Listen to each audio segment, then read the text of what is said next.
Welcome to a new video from I2C, and in this video we will be showing you how to do an I2C measurement in the LabC Pro software.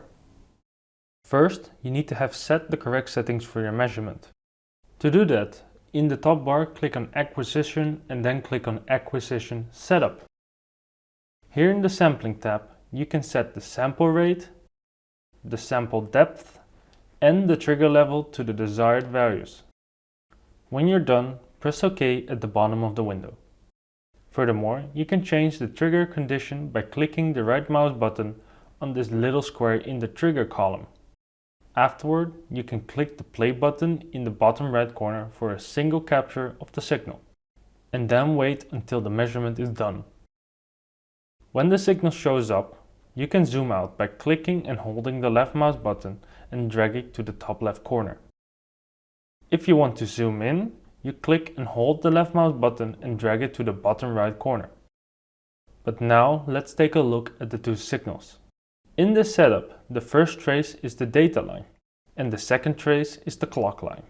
Then you want to go back to the top bar and click on Acquisition and then click on Add Protocol Decoder or simply press Ctrl B. If you want to do I2C decoding, you click here on I2C and then you click on Next. Afterward, you choose the correct pin that corresponds to the data line and assign it to SDA, which is in this case pin A0. You do the same for the clock line and assign it to SCL, which is pin A1 in this case. Then you would want to press on Don't Stop Analyzing when NAC appears. And then click Next. And then click OK to decode the data. If you want to see a complete overview of the decoded data, click on Packet List in the bottom left corner. You can make the window bigger by dragging the border of the window with the left mouse button. You can also find the packet list in the top bar by clicking View and then click Packet List.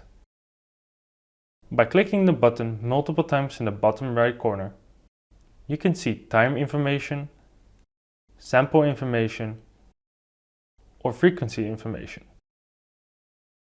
And finally, I want to thank you for watching and I hope to see you at the next video.